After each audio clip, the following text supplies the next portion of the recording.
Olá, bom dia, boa tarde, boa noite, boa madrugada.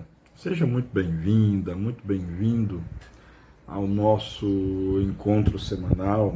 Seja bem-vinda e bem-vindo à nossa 68ª aula de estudos da obra A Gênese de Allan Kardec, onde eu convido você a passar aqui mais ou menos uma hora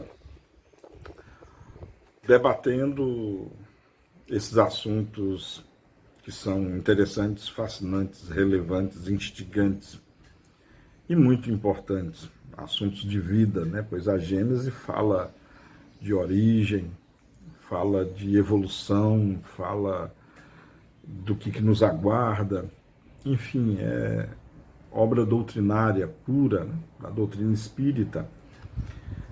Então, o nosso objetivo aqui é esse: despertar em você curiosidade, despertar em você interesse por esses assuntos. E se você já tem, né, interesse, se você já se encanta com esses assuntos, então mais do que bem-vindo ainda, tá?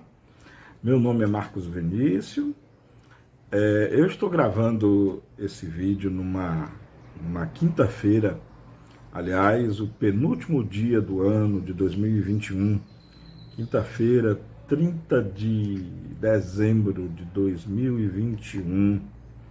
Você vai estar assistindo, né? Vai estar vendo e ou ouvindo esse vídeo a partir da quarta-feira, né? Acredito que dia 5 de janeiro. Você já deve ter passado o ano novo para você. Espero que seu Réveillon tenha sido bom, com muita prudência. Espero que você não tenha se aglomerado.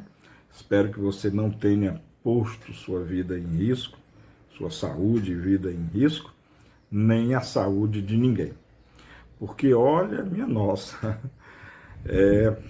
2022 já começou, então, quando você estiver vendo esse vídeo, e minha nossa, né? O que está havendo aqui com o nosso orbe, né?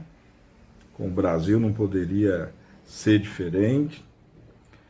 É variante Delta, que já matou muitas pessoas, né? O número da Covid está beirando já os 620 mil óbitos. Acho que quando você estiver assistindo esse vídeo, já estará nos 620 mil óbitos.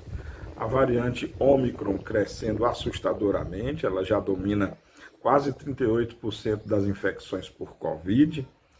Então, junte aí variante Delta, né, da Covid, variante Ômicron, surto de influenza H1N1, surto de influenza H3N2, chuvas se aproximando, a Bahia debaixo d'água inundada, mais de 700 mil pessoas desabrigadas e ou desalojadas, BH, né, Belo Horizonte também já debaixo d'água em muitos bairros, e assusta aqui no Ceará, né, na nossa terra alencarina, inclusive, Fortaleza, a possível quantidade de águas que vem por aí, e aí com elas vem vindo dengue, zika, chikungunya. Minha Nossa Senhora, é negacionismo, é governo Bolsonaro, é tufão nos Estados Unidos, lá no Kentucky, é erupção vulcânica nas Ilhas Canárias, minha Nossa Senhora, o mundo está sendo sacudido. Parece que a turma lá de cima, responsável pelos flagelos, não querem tirar licença não, só um pouquinho assim, para, sabe, dar um descanso. Minha nossa mesmo. Bom, mas estamos aqui fazendo a nossa parte. Deixe seu comentário aí desde já, inscreva-se no canal, você que ainda não é inscrito, que não é inscrita, faça sua inscrição, aperte a sineta para você ficar sempre sabendo dos lançamentos aqui do canal. Deixe o seu gostei, se você gostou, obviamente o não gostei, se não gostou, mas deixe o seu comentário aqui, tá? E o seu comentário é muito importante. A propósito, eu queria deixar bem claro que os comentários que eu teci agora há pouco são de inteira responsabilidade minha, tá? Não necessariamente significa o ponto de vista do Centro Espírita Lar dos Humildes, o que eu acabei de falar, talvez até um pouco de crítica que eu falei, de única responsabilidade minha, unicamente, tá bom?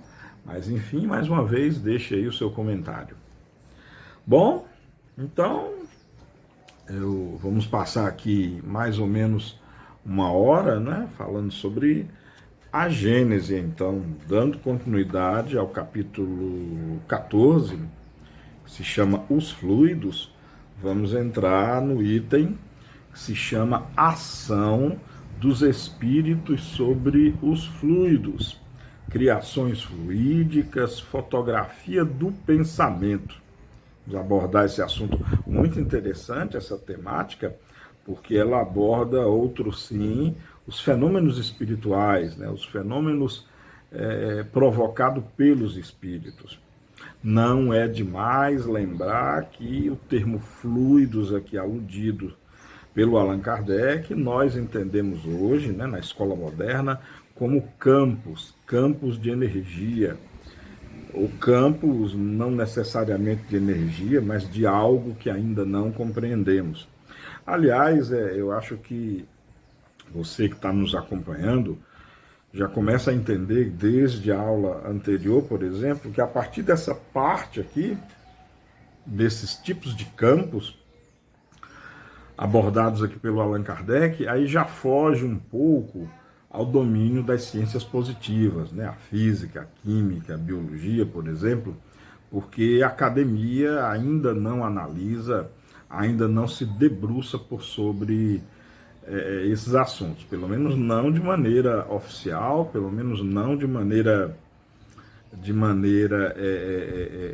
broadcasting, por assim dizer, ou seja, de domínio público, enfim, de que todo mundo saiba. Ainda é uma coisa velada, é óbvio que alguns cientistas, alguns pesquisadores, sim, já se interessam por esse assunto, já se debruçam aí nas suas pranchetas, nos seus terminais de computadores, já tecem equações a respeito, tem sim muita gente boa envolvida nisso.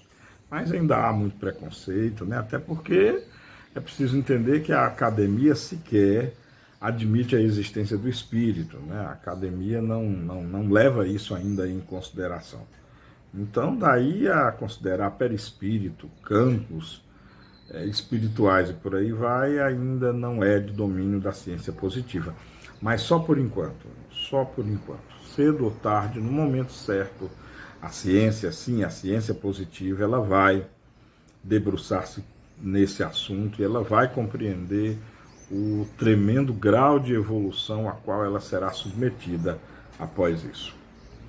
Bom, então iniciando aqui já no item 13, Kardec, nessa introdução, ele escreve o seguinte, lembrando, livro A Gênese, capítulo 14, item 13. Os fluidos espirituais que constituem um dos estados do fluido cósmico universal são, a bem dizer, a atmosfera dos seres espirituais, o elemento donde eles tiram os materiais sobre que operam, o meio onde ocorrem os fenômenos especiais, perceptíveis à visão e à audição do espírito, mas que escapam aos sentidos carnais, impressionáveis somente à matéria tangível, o meio onde se forma a luz peculiar ao mundo espiritual, diferente pela causa e pelos efeitos da luz ordinária. Finalmente, o veículo do pensamento, como o ar o é do som. Bom, primeiro, Kardec demonstra não, ele está escrevendo que no domínio espiritual existem campos espirituais, né? Assim como entre nós temos os campos materiais, né? A eletricidade, o magnetismo, o campo luminoso, a própria atmosfera, como o campo gasoso, o oxigênio que respiramos, né? Os nutrientes que absorvemos dos alimentos, com os quais retiramos, como eu já falei, os nutrientes, as substâncias necessárias para a manutenção e sobrevivência do nosso organismo. O campo luminoso, né, vindo do Sol, que mantém a vida na Terra, enfim. Segundo Kardec, há no mundo espiritual campos, né, ele chama de fluidos, mas isso para mim já é ponto passível. Eu acho que você que está me acompanhando aqui há algum tempo já vai entender, já entende com certeza o que eu chamo de campos, né? Então, o que Kardec está dizendo aqui? Que no mundo espiritual existem toda uma gama de campos, que nós não compreendemos ainda, que nós não sabemos ainda que campos são esses, mas que, assim como os nossos campos aqui do mundo espiritual fornecem o suporte à nossa vida material, né? No mundo espiritual existe, então, esses campos que fornecem suporte à vida do espírito, né? Como que eles funcionam, como que eles são constituídos, isso ainda é uma incógnita, mas a Gênese já trata, né? A Gênese kardeciana, né? A Gênese espírita já traça uma ideia, um início, e até nos abre já um norte de pesquisa para esses assuntos. Bom, um dado interessante é que ele fala aqui que esses fluidos, ou esses campos, que constituem um dos estados do fluido cósmico universal. O que nos leva a crer, primeiro, que corrobora e embasa mais ainda o fato de que esses fluidos, na verdade, são campos de energia, e também que alguns constituintes, né, também possam ter origem, ou natureza, na verdade, material. Apenas, talvez, um estado da matéria que nós não conhecemos ainda. Eu acho que eu já falei aqui, né, se nós olharmos os estados da matéria hoje conhecidos, sólido, líquido, gasoso, plasma, quintessencial, quase matéria. Então, é muito plausível, é muito lógico o pensamento de que no mundo espiritual nós tenhamos sim uma matéria, só que uma matéria num estado em que nós não compreendemos ainda, um estado em que para nós ainda seria inacessível, imperceptível e mesmo incompreensível. É muito lógico este raciocínio, visto que na própria definição de espírito, né, lá no Livro dos Espíritos, os próprios afirmam que o espírito é ele feito de alguma coisa, né? Quando Kardec pergunta, é correto dizer que os espíritos são imateriais? E aí a resposta, incorpóreo é o termo mais apropriado, visto que de alguma coisa os espíritos são feitos. E como está aqui o próprio Kardec nos ensinando que os fluidos, né, os campos pertencentes ao mundo espiritual são retirados do fluido cósmico universal, que é outro sim a fonte de tudo, que também é material. Aí você vai ligando o ponto A ao ponto B, e do ponto B ao ponto C, nós vamos tirando algumas conclusões, né? Só não vamos nos apressar, só não seremos ávidos, porque de fato há muito que se descobrir, há muito que se pesquisar, né?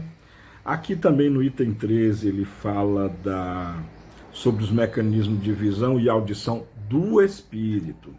É muito interessante entender desde já que o espírito ele goza também da percepção dos sentidos que nós temos, né? Audição, visão, por exemplo, olfato, paladar provavelmente não, uma vez que o espírito não come, né? Ele não possui nem sequer sistema digestivo. Mas para esses sentidos, vamos colocar assim a visão e a audição, porque são, digamos assim, os sentidos superiores e que nós utilizamos a quase que todo instante, né? Aqui, aliás, a doutrina espírita deixa bem patente de que sim, o espírito ouve e o espírito vê.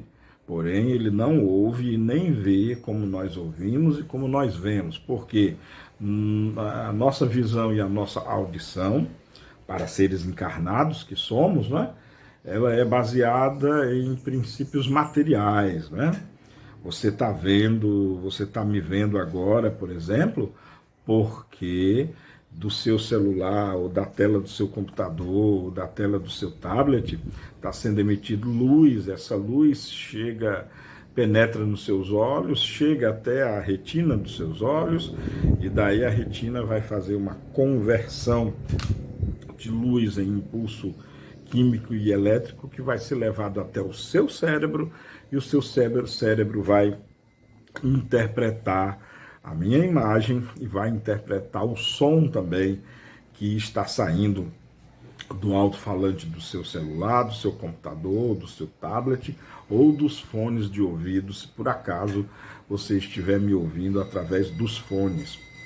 Para o espírito que não possui ouvido, né, o espírito desencarnado, obviamente, como ele não possui ouvido, não possui olhos, então o espírito, né, no dizer dos próprios espíritos, ele vê e ele enxerga no seu todo, né? Para mim, a hipótese mais apropriada para esse fenômeno é que o espírito, por ser, na minha opinião, um tipo de energia, ele consegue decodificar frequências. Como nós sabemos que sinais de áudio e sinais visuais, né, sinais de vídeo, são sinais elétricos, ou melhor dizendo, sinais eletromagnéticos, então o espírito ele deve, em alguma porção dele, ou nele todo, como aliás dizem até os espíritos, ele pode muito bem entrar em ressonância com essas frequências harmônicas que correspondem aos sons e correspondem às imagens, e aí o espírito vê e ele ouve, com a vantagem de que, como o espírito não está subordinado aos órgãos materiais da visão, que limita muito o espectro de decodificação da luz, né? O espectro eletromagnético utilizado para a visão humana é muito estreito, bem como o espectro de som, né? Que no nosso caso, seres humanos, ouvimos aí sons que vão dos 20 Hz até os 20 kHz, né? Ou 20 mil ciclos por segundo. Isso porque o nosso ouvido limita essa percepção. Já o espírito, com certeza, ou não sejamos ávidos não, né? Vamos usar o provavelmente, enxerga num range de frequências muito maior, assim como ouve num dial, por assim dizer, num leque de frequências muito maiores, muito mais abrangente, muito mais uma janela de visão e de áudio muito maior, muito mais larga. Realmente os nossos órgãos sensoriais, como os olhos e os ouvidos, muito embora sejam maravilhosos, experimente um dia estudar o mecanismo da visão, você vai ficar assim, pasmo. Você vai ver aí, quem não acredita em milagre, né? No sentido próprio da palavra milagre, a visão beira isso, de tão complexa que ela é. Mas o espírito não usa esse aparato complexo que são os olhos, né, os globos oculares. E para finalizar o item 13, Kardec fala também de uma espécie de luz no mundo espiritual que difere da luz, né, no nosso mundo, né? E aí realmente é algo incompreensível, não dá para entender o que é isso. Mas luz é eletromagnetismo. O que vai variar no tipo de luz é a frequência. Nós enxergamos ali comprimentos de ondas que vão ali em média dos 4.000 a 7.000 angstroms. Beija-flores, abelhas e borboletas enxergam espectros muito mais abrangentes do que nós. O morcego, por exemplo, né, o nosso primo morcego, né, por isso que ele é um mamífero também, o morcego consegue perceber sinais de áudio, né, sinais de sons numa janela, né, num range muito maior, muito mais largo do que nós. E isso só para citar, né, eu falei em abelhas, beija-flores, borboletas, morcegos, estou dando exemplo de criaturas, de animais pertencentes aqui mesmo ao mundo material. Então, no finalzinho do item 13, Kardec lembra que no mundo espiritual há um tipo de luz diferente, né? E aí não se fala em mais detalhes sobre esse tipo de luz, enfim, tem muito o que estudar aqui, não. Mas não se apoquente não. Um dia nós iremos para o mundo espiritual, então espero que você se lembre quando chegar a sua vez, a minha também, né? Espero que nós nos lembremos aqui desses conceitos, nos lembremos desse conhecimento e continuemos o estudo no mundo espiritual, sabe? Eu acho que o mundo espiritual vai ser um universo imenso de material para estudar, para se deleitar, para, enfim, admirar-se muito, tá? Mas não vão buscar furar a fila não, viu? Não vamos procurar essa porta não, porque aí é a porta da perdição. Todos nós vamos um dia, querendo ou não precisa se apressar, não precisa furar a fila não. Nós vamos quando chegar o dia correto, o dia certo, o nosso dia, que se a gente não procurar, não é? Adiantar as coisas, só Deus sabe, então, esse dia. Bom, dando continuidade aqui no item 14, o item 14 é um pouquinho extenso, vamos ver parágrafo por parágrafo. O primeiro parágrafo do item 14, Kardec assim escreve: os espíritos atuam sobre os fluidos espirituais, não manipulando-os como os homens manipulam os gases, mas empregando o pensamento e a vontade. Para os espíritos, o pensamento e a vontade são o que é a mão para o homem. Pelo pensamento, eles imprimem aqueles fluidos tal ou qual direção os aglomeram, combinam ou dispersam, organizam com eles conjuntos que apresentam uma aparência, uma forma, uma coloração determinada. Mudam-lhes as propriedades como um químico muda a dos gases ou de outros corpos, combinando-os segundo certas leis. É a grande oficina ou laboratório da vida espiritual. Eis aqui um tema muito contundente, eis um tema muito interessante, fascinante, incógnito, né? Pois muito pouco sabemos sobre isso. Bom, o que Kardec está informando aqui? É que os espíritos, eles agem nesses campos que eu falo, né? Que existe no mundo espiritual, e através do pensamento e da vontade, eles manipulam esses campos para formar fenômenos. Porém, isso está subordinado a certas leis.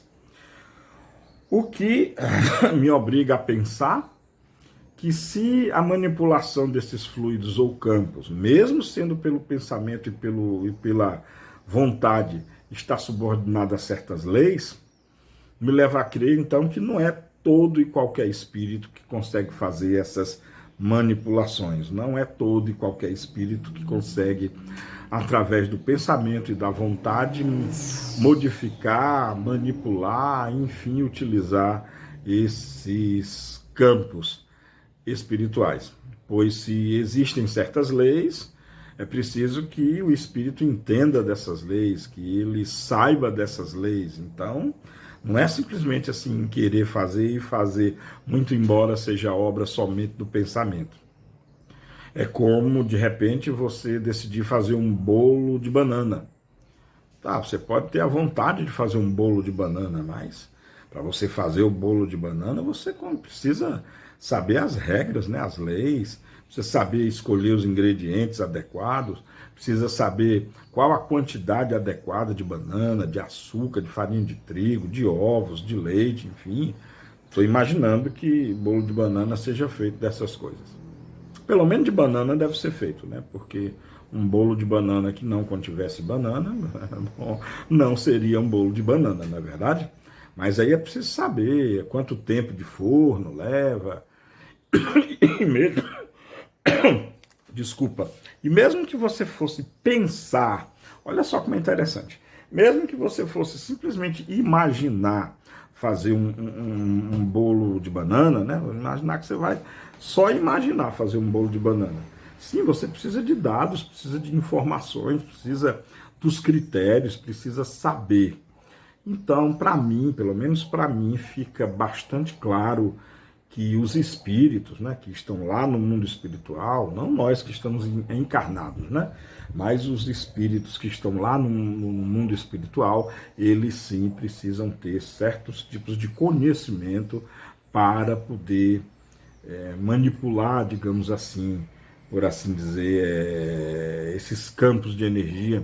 E olha que Kardec alude aqui que eles usam, né, os espíritos desencarnados, usam o pensamento e a vontade, assim como nós utilizamos as mãos, né? Porque as mãos é que faz. Nós trabalhamos e executamos as coisas em função, né, e através das nossas mãos, né? Via de regra e, claro, generalizando bastante.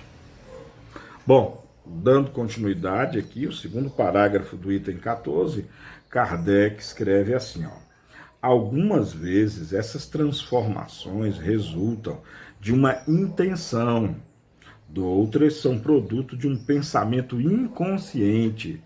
Basta que o espírito pense uma coisa para que esta se produza, como basta que modele uma área para que esta repercuta na atmosfera.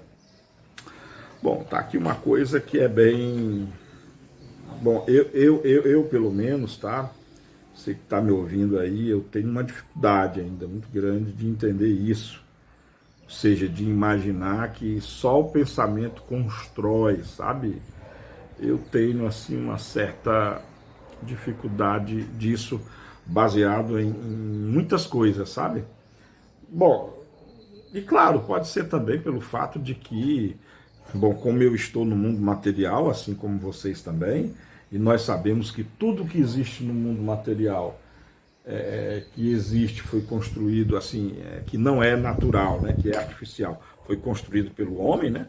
Você olha, por exemplo, a casa que você mora, alguém construiu, né? O pedreiro, o mestre de obras, ele fez o cimento, preparou a massa, né? Cavou, colocou os tijolos, grudou os tijolos um no outro através da massa, através do cimento, colocou as madeiras para começar a fazer o telhado, colocou as telhas, cobriu, enfim, acimentou, fez a cobertura das paredes. Então, ele manuseou, né, o aparelho que você está utilizando aí para me ver, né, quer seja o celular, computador, tablet ou notebook, alguém na indústria fez esse aparelho, manuseou. Então, tudo que existe na natureza artificialmente confeccionado pelo homem foi manufaturado. Porém, deixa eu convidar você para um raciocínio que eu acho interessante. Porém, existem muitas coisas na natureza que não é manufaturada pelo ser humano, né? Uma árvore, ninguém constrói uma árvore, ninguém constrói os pássaros, ninguém constrói as baleias, ninguém constrói o firmamento, né? As nuvens do céu, até mesmo a vida, né? Até mesmo a vida, quando uma mulher engravida, claro que houve a participação ali de duas células, né, de dois gametas, né, o gameta masculino e o gameta feminino, o espermatozoide penetrando o óvulo, dando a formação da célula zigótica, que aí, 9 meses depois, vai fazer aparecer um novo ser humano, né, feminino ou masculino, mas igualmente milagroso.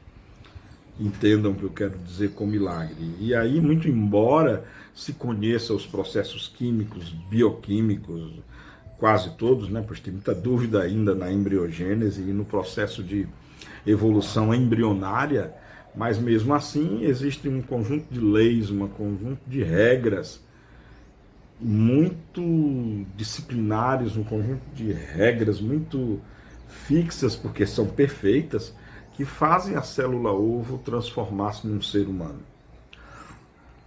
que fazem da semente germinada brotar uma árvore que depois vai tornar-se uma goiabeira, uma tomateira, uma parreira, né, que é o pé de uva. Sabia que parreira é o nome da planta que dá uva?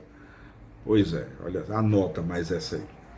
Então, existem princípios que nós não manipulamos, são princípios fundamentados em leis naturais, leis da natureza, que simplesmente existem, e a ciência já conhece bastante muitos deles, e tem dúvida ainda acerca de alguns. Então não é difícil, não há tanta dificuldade assim em imaginar que no mundo espiritual também exista um conjunto de regras que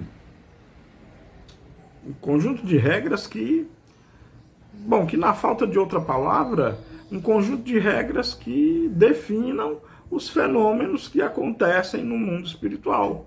Agora, se você disser, Marco, o que acontece no mundo espiritual? Eu não sei. No mundo material acontece tudo o que acontece. Nós vemos árvores, animais, chuva, sol, tempestade, erupções vulcânicas e por aí vai.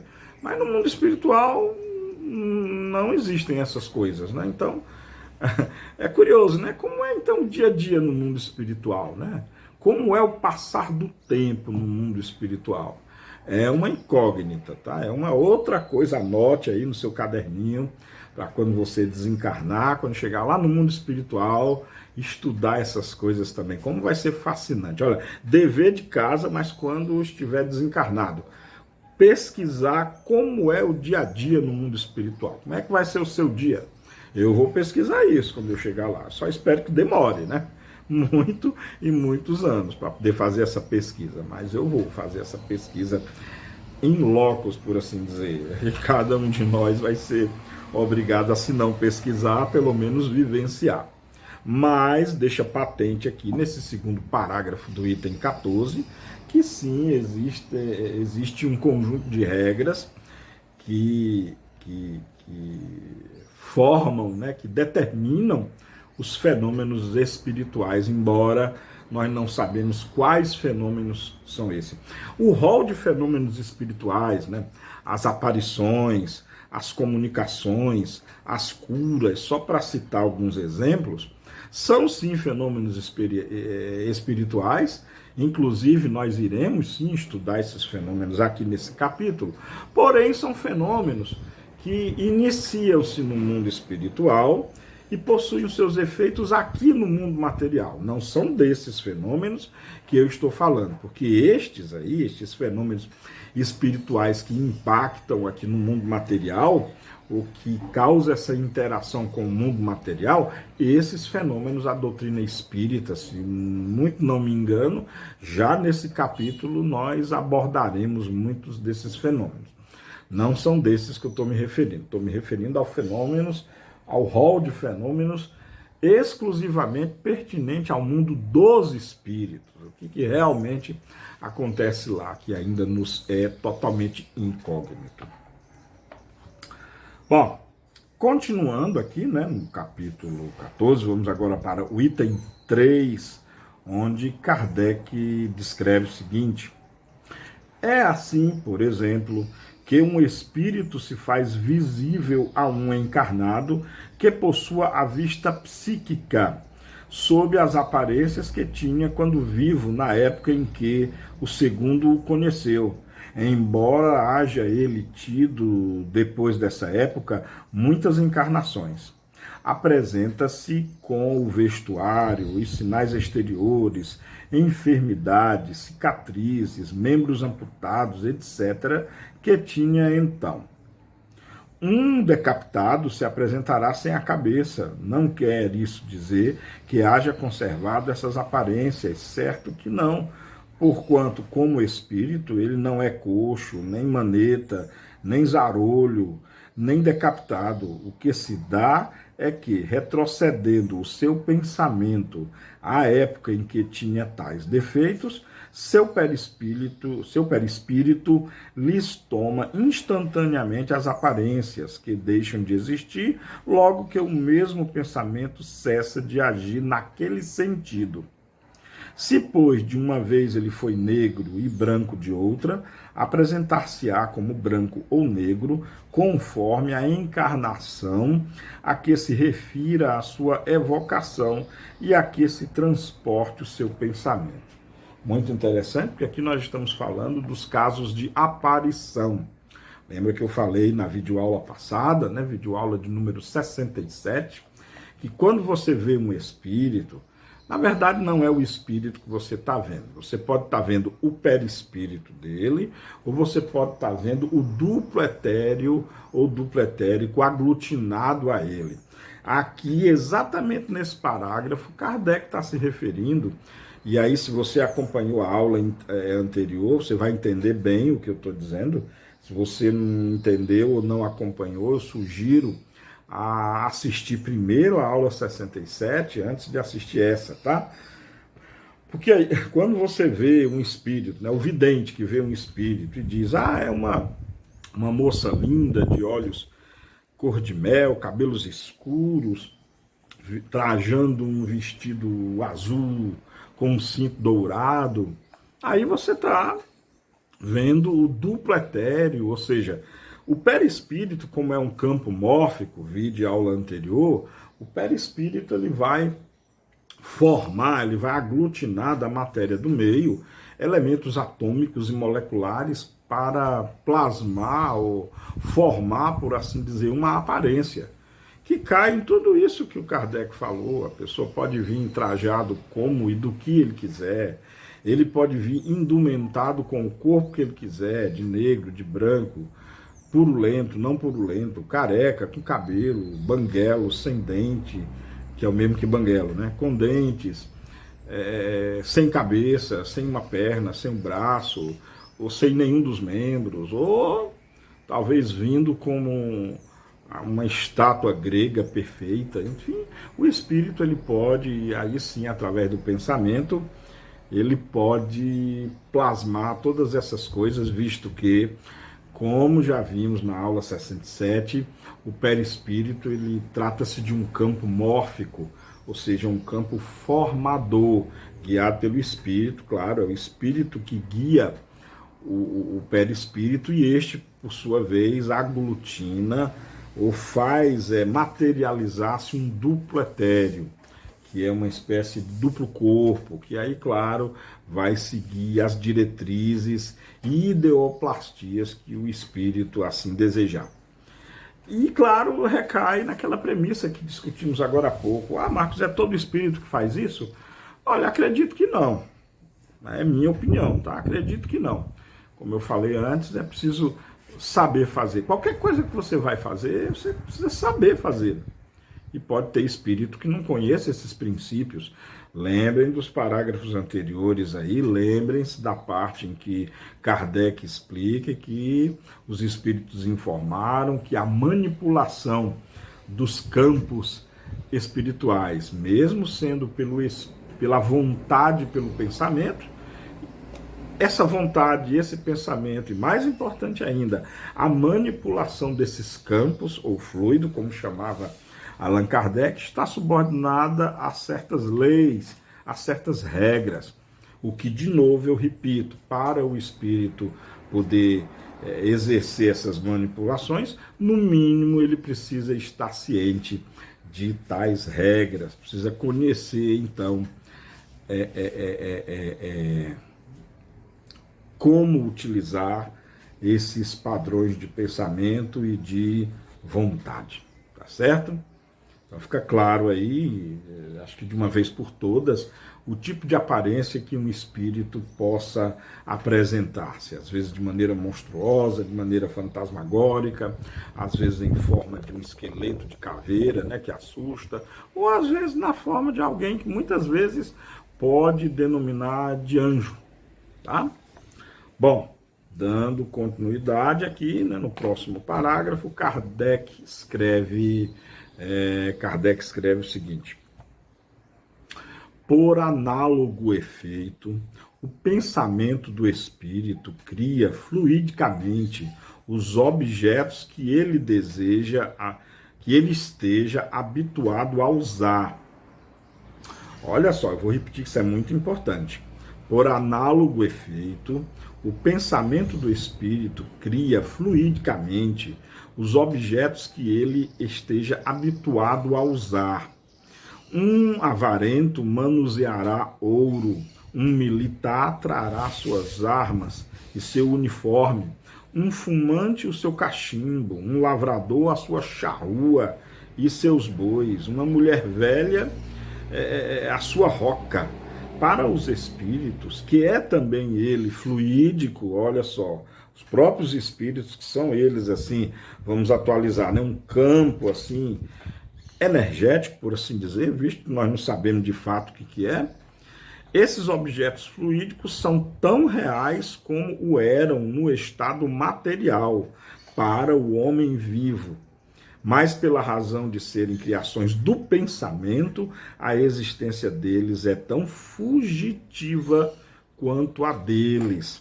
E isso é muito importante mesmo, porque tem gente abstraindo aí coisas que não é bem isso que Kardec está explicando aqui. O que Kardec está explicando aqui é que um espírito desencarnado, ele pode, através do pensamento, plasmar para ele, para o ponto de vista dele, aquilo que era um objeto do seu apreço. Vamos supor que ele gostasse muito de um livro, ele pode, para ele, imaginar ideoplasticamente aquele livro e, para ele, só no contexto dele, aquele livro é real. E ele sabe, mesmo ele, Kardec aqui está afirmando, que é fluídico, e agora o fluídico é uma acepção vaporosa, numa acepção que não é sólida quanto a cadeira que você possa estar sentado, ou a mesa na qual você possa estar debruçado, ou na cama que você possa estar deitada ou deitado, não são objetos reais. Essa é que é a grande a grande ideia, e é muito importante entender isso. São objetos ideoplásticos, não são objetos reais.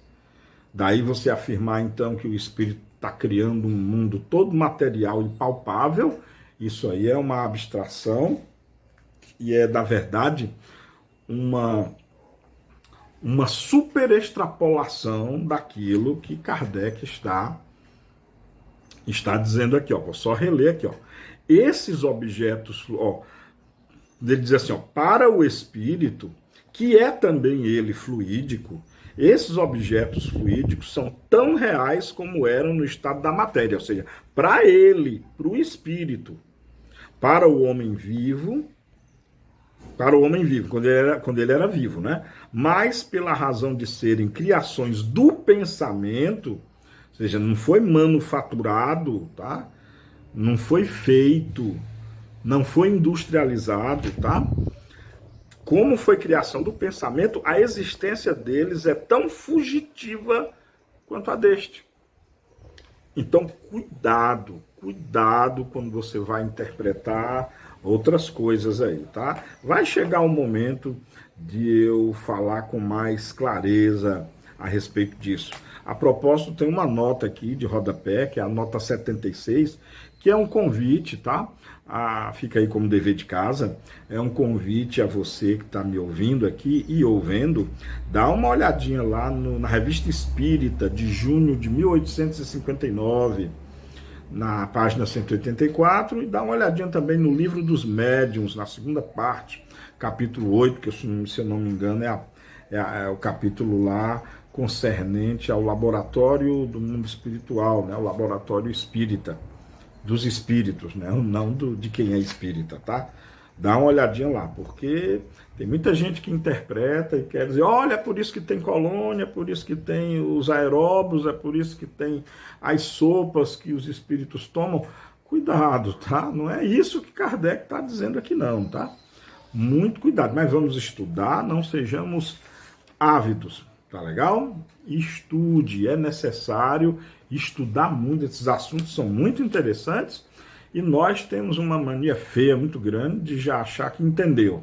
Nós temos uma mania horrível, terrível, de simplificar muitas coisas e só porque leu aí em muitos outros livros, que muitas vezes nem são livros doutrinários, olha, tá vendo? É isso, tá? Então cuidado, precisa estudar muito.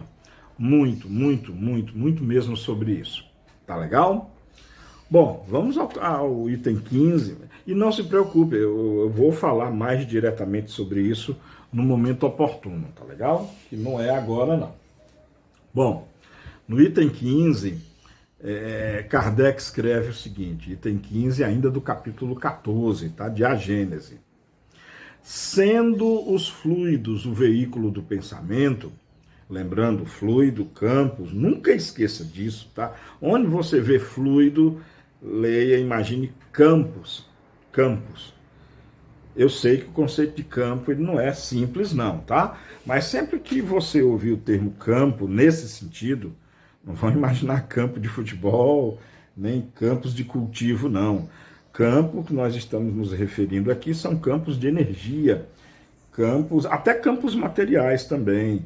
Mas você lembra de eletricidade, de magnetismo, de eletromagnetismo, de campo quântico, de campo nuclear, de campo de pressão, de campo térmico, de campo luminoso, sabe? É esse tipo de campo que nós estamos imaginando. Lembrando que no mundo dos espíritos, no mundo espiritual, certamente, muito certamente existem campos, e existem mesmo, aliás, está afirmado aqui por Allan Kardec, os espíritos disseram, né? Deram testemunho de que existem campos que dão suporte ao mundo espiritual. Só não sabemos ainda que campos são esses, tá? Então, reiniciando aqui o item 15. Sendo os fluidos ou campos, né, o veículo do pensamento, este atua sobre os fluidos como o som sobre o ar. Eles nos trazem o pensamento, como o ar nos traz o som. Pode-se, pois, dizer, sem receio de errar, que há nesses fluidos ondas e raios de pensamentos, que se cruzam sem se confundirem, como há no ar ondas e raios sonoros. Olha que coisa interessante. Primeiro eu queria falar um pouquinho de Gênesis sobre isso. No nosso mundo, no mundo material, ele funciona assim. Vamos supor que alguém queira criar uma música, queira escrever uma música, né? Primeiro a pessoa vai pensar, né? Sobre as notas musicais, o compasso, a cadência, né? Os acordes, criar área, né? Como Kardec até aludiu aqui no item anterior, no item 15. Ele vai pensar isso, vai imaginar. Depois, né? Se esse músico for versado em teoria musical, ele vai passar isso, ele pensa, depois ele vai passar isso para o papel, né? Ele vai escrever a partitura musical. Na hora do pensamento, ele já está associando qual tipo de instrumento musical ele vai usar nessa música, né? Violão, violino, percussão, piano, flauta. Depois que a música estiver no papel, ele vai começar a ensaiar, né? Ele vai pegar a flauta, ou vai pegar o violino, ou vai pegar o piano e vai executar aquela música, que aí agora vai ser físico, né? Vai ser perceptível. Quem estiver ali naquele ambiente do músico que estiver tocando piano, ele vai ouvir aqueles sons que nasceram do pensamento dele, né? Aqui ele está dizendo no item 15, no começo, que no mundo espiritual é algo semelhante, só que é como se a realidade para o espírito, é isso que eu estou tentando, inclusive, compreender também, estou estudando muito também sobre isso, é que para nós que somos seres materiais ainda, a realidade ela só aparece com a matéria, ou seja, enquanto a música está lá na cabeça do músico, né? Enquanto a música está, inclusive, na pauta, nas letras, no papel, ainda é abstrato, ainda é porque não há reação física, não há impacto físico.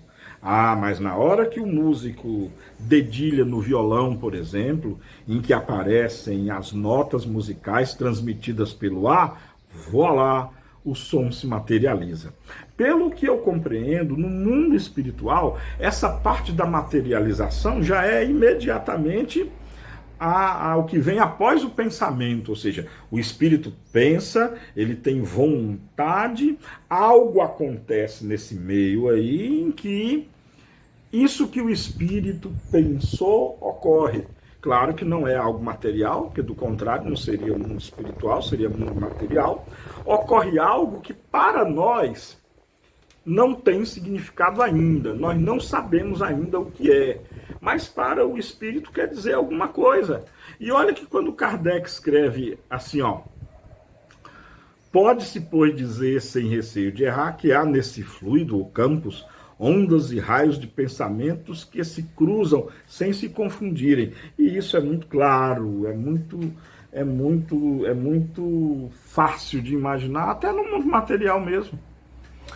Sabia, você que está me ouvindo agora, sabia que você está imerso, você, eu e todos nós, estamos imersos num verdadeiro oceano de ondas eletromagnéticas? Sabe quantas ondas de rádio estão na sua cabeça agora? Quantas ondas de televisão? Quantas ondas e micro-ondas de aparelho celular, de sintonia?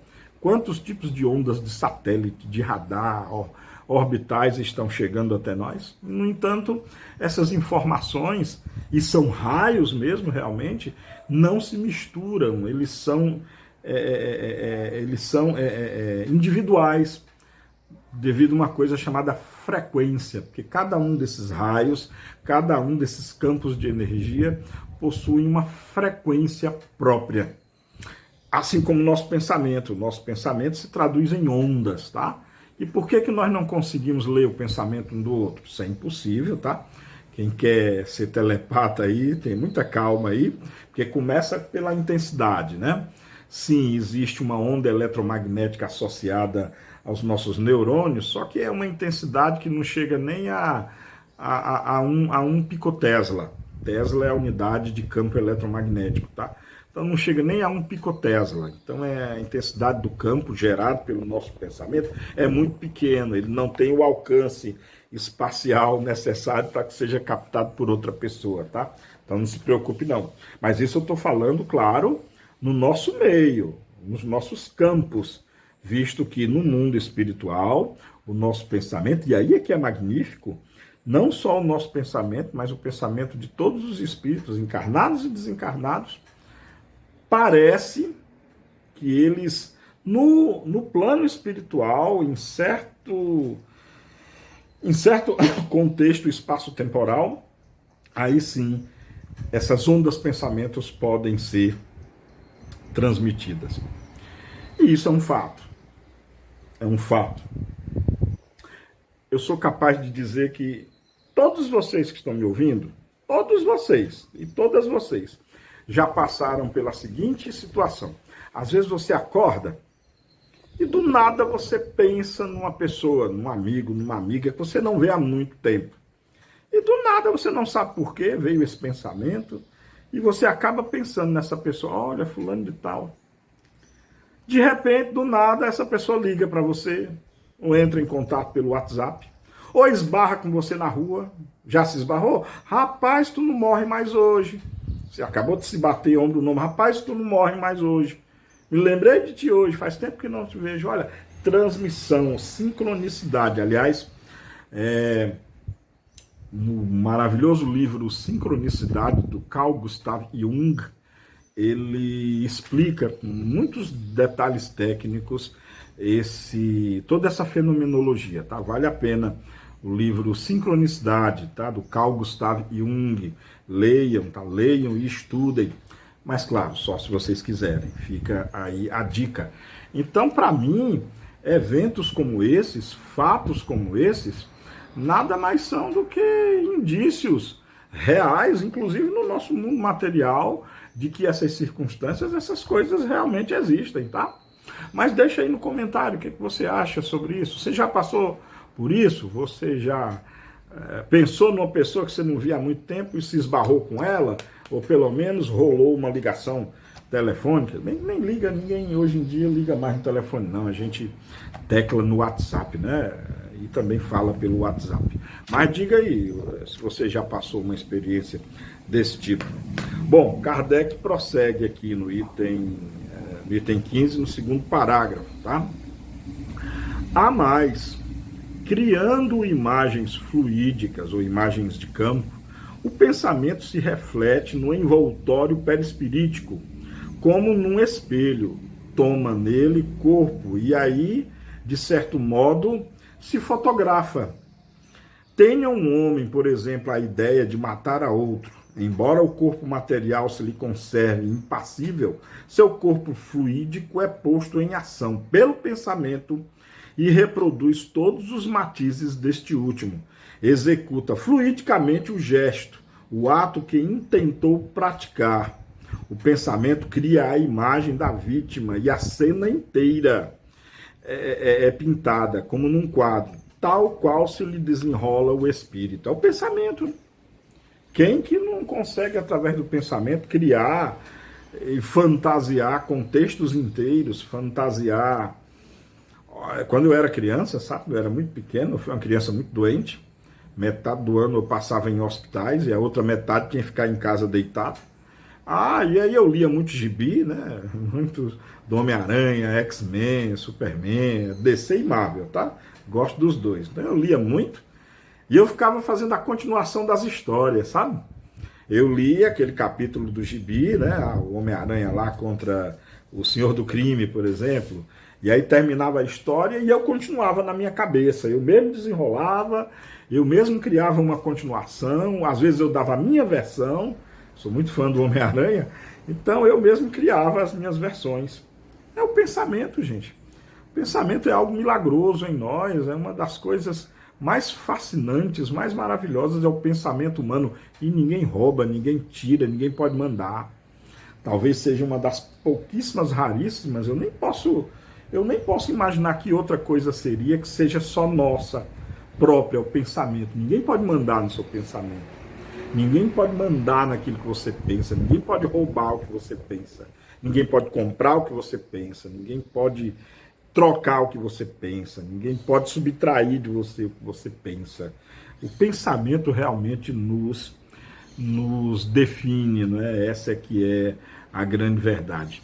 Então aqui, né, como o Kardec está nos lembrando aqui nesse item, né, no item 15 do capítulo 14, no segundo parágrafo, eu penso, e isso para mim é um dado muito importante para a vida no mundo espiritual. É uma vida muito de pensamento, já que não há matéria, né?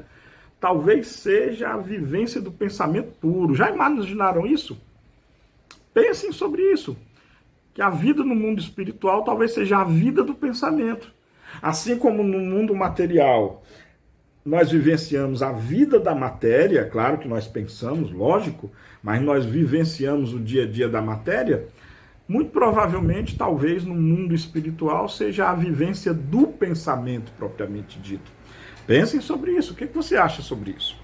E aí, para encerrar o item 15, e assim encerrar também a aula de hoje, né? Já estamos caminhando para 1 hora, não vai dar tempo mais para continuar, mas no item 15, último parágrafo, Kardec expressa-se da seguinte maneira: desse modo é que os mais secretos movimentos da alma repercutem no envoltório fluídico, que uma alma pode ler noutra alma como num livro e ver o que não é perceptível aos olhos do corpo. Contudo, vendo a intenção, pode ela pressentir a execução do ato que lhe será consequência, mas não pode determinar o instante em que o mesmo ato será executado, nem lhe assinalar os pormenores, nem ainda afirmar que ele se dê, porque circunstâncias ulteriores poderão modificar os planos assentados e mudar as disposições. Ele não pode ver o que ainda não esteja no pensamento do outro. O que vê é a preocupação habitual do indivíduo, seus desejos, seus projetos, seus desígnios bons ou maus. E que bonito, gente. Que interessantíssimo. Olha, vão lá no livro A Gênese. A propósito, gente, essas nossas aulas aqui, elas não excluem a necessidade da leitura e estudo do livro, não, tá? Não deixem de ler o livro, não. Leiam, porque é muito importante. Resumindo, interpretando o que Kardec acabou de escrever aqui, o que, na minha opinião, embasa mais ainda a minha hipótese de que realmente a vida espiritual é a vida do pensamento, e como ele fala aqui, pensamento de interação. Pois aí sim, assim como aqui no mundo material, ninguém vê o pensamento de ninguém, ninguém ouve o pensamento de ninguém, nós percebemos as vozes. Quando você conhece muito uma pessoa, pelo olhar dela, pela expressão, pelo semblante, você sabe muito bem o que ela está passando, o que ela está sentindo. Às vezes você até pensa que está lendo o pensamento da pessoa, mas não é.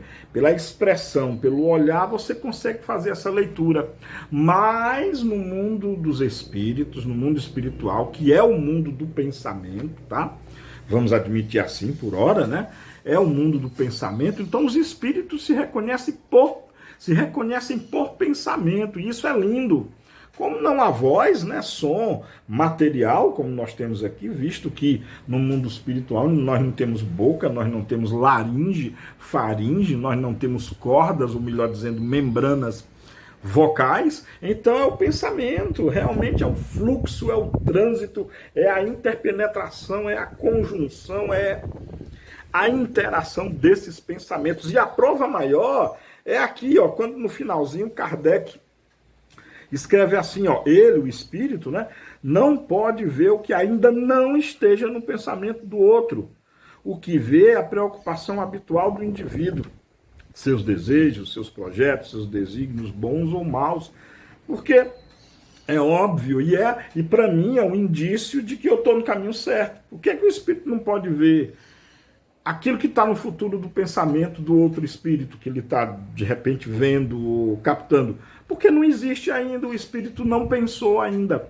É um pensamento ainda inexistente. Fascinante, não é?